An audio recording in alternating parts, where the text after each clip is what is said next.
চৰকাৰী কৰ্মচাৰীৰ বাবে ডাঙৰ খবৰ লৈ অহাৰ চেষ্টা কৰিছো নিৰ্বাচনৰ পূৰ্বে ডাঙৰ খবৰ লৈ অহা হৈছে চৰকাৰী কৰ্মচাৰী 3 মাহলৈ ল'ব নোৱাৰিব ছুটি 3 মাহলৈ ছুটি ল'ব নোৱাৰিব চৰকাৰী কৰ্মচাৰীয়ে জিলাই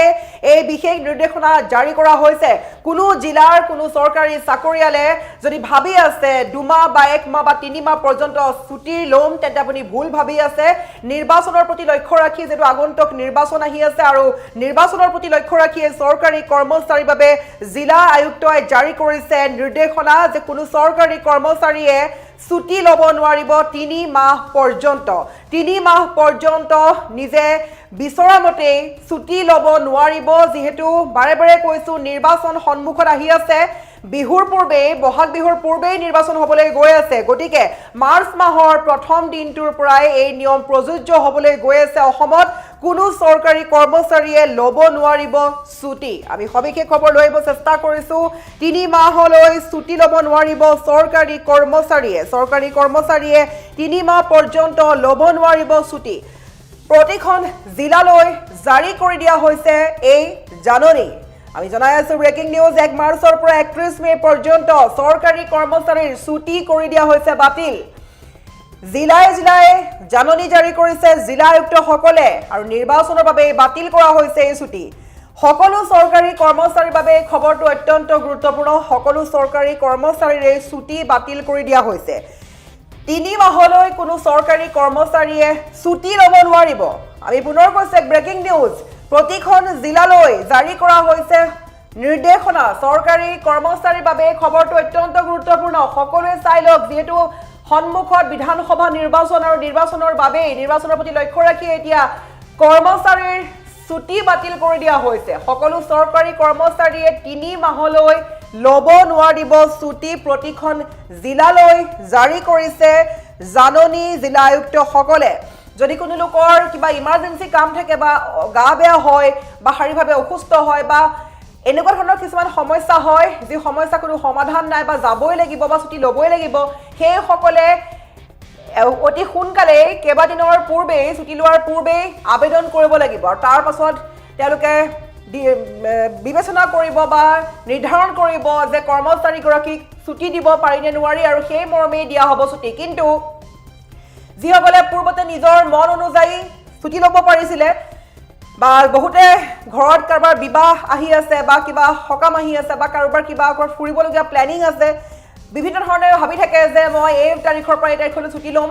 কিন্তু এতিয়া সেই সকল কৰ্মচাৰীয়ে ভুলতো নাপাব ছুটি সকলো কৰ্মচাৰীৰ 3 মাহলৈ ছুটি বাতিল কৰি দিয়া হৈছে আমি পুনৰ ক'ব চেষ্টা কৰিছো 1 মাৰ্চৰ পৰা 31 মে পৰ্যন্ত চৰকাৰী কৰ্মচাৰীৰ ছুটি বাতিল কৰি দিয়া হৈছে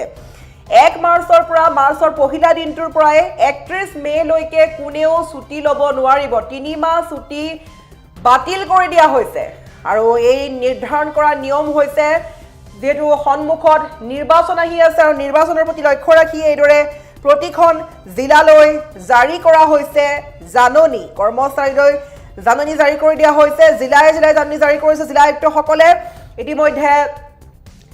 সকলোৱে জ্ঞাত হৈছে যে আগন্তুক নিৰ্বাচনলৈ মাজত মাথো কেইটামান দিন বাকি আছে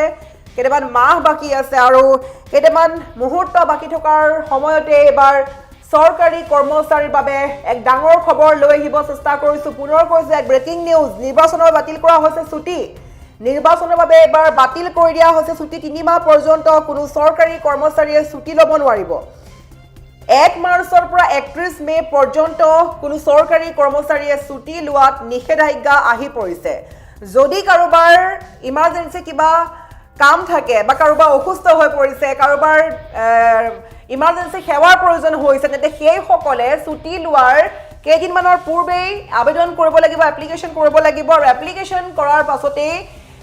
সকলে নিৰ্ধাৰণ কৰিব যে চৰকাৰী কৰ্মচাৰীগৰাকীক ছুটি দিব পাৰি নে নোৱাৰি যদি তেওঁ ছুটি দিবলৈ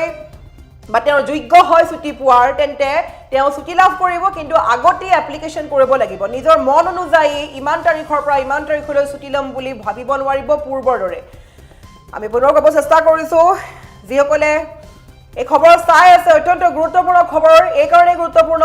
নিৰ্বাচনৰ বাবে এতিয়া কিছু হাল সলনি কৰি থকা হৈছে যিবোৰ চৰকাৰী কৰ্মচাৰী আছে কোনো চৰকাৰী কৰ্মচাৰীয়ে ছুটি ল'ব নোৱাৰিব আমি পুনৰ এবাৰ ক'ব চেষ্টা কৰিছো যিসকলে চৰকাৰী কৰ্মচাৰী চৰকাৰী অফিচত কাম কৰি আছে চৰকাৰী চাকৰি কৰি আছে সেই সকলৰ বাবে অতিকৈ গুৰুত্বপূৰ্ণ খবৰ যেটো বিধানসভা নিৰ্বাচনলৈ মাজত মাথো কেইটামান মাহ কেইটামান দিন বাকি আছে আৰু নিৰ্বাচনৰ প্ৰতি লক্ষ্য ৰাখি নিৰ্বাচনৰ ছুটি বাতিল কৰি দিয়া হৈছে 3 মাহলৈকে কোনো কৰ্মচাৰীয়ে ছুটি ল'ব নোৱাৰিব 1 মাৰ্চৰ পৰা 31 মে পৰ্যন্ত বাহাল থাকিব এই নিয়ম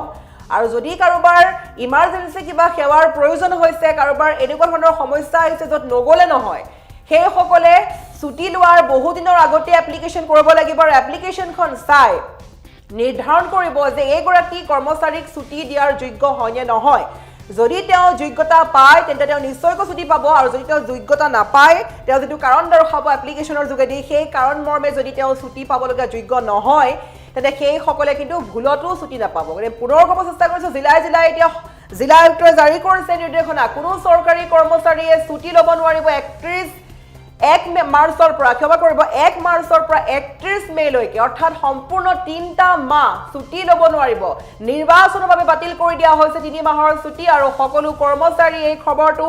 গুৰুত্ব সহকাৰে লওক আমি ফুল প্লেটৰ মাধ্যমেৰে জনাব চেষ্টা কৰিছো এই মুহূৰ্তৰ ব্ৰেকিং নিউজ আহি পৰিছে চৰকাৰী কৰ্মচাৰীয়ে ছুটি ল'ব নোৱাৰিব 3 মাহলৈ বাতিল কৰি দিয়া হৈছে ছুটি নিৰ্বাচনৰ বাবে এই সিদ্ধান্ত গ্ৰহণ কৰিছে চৰকাৰে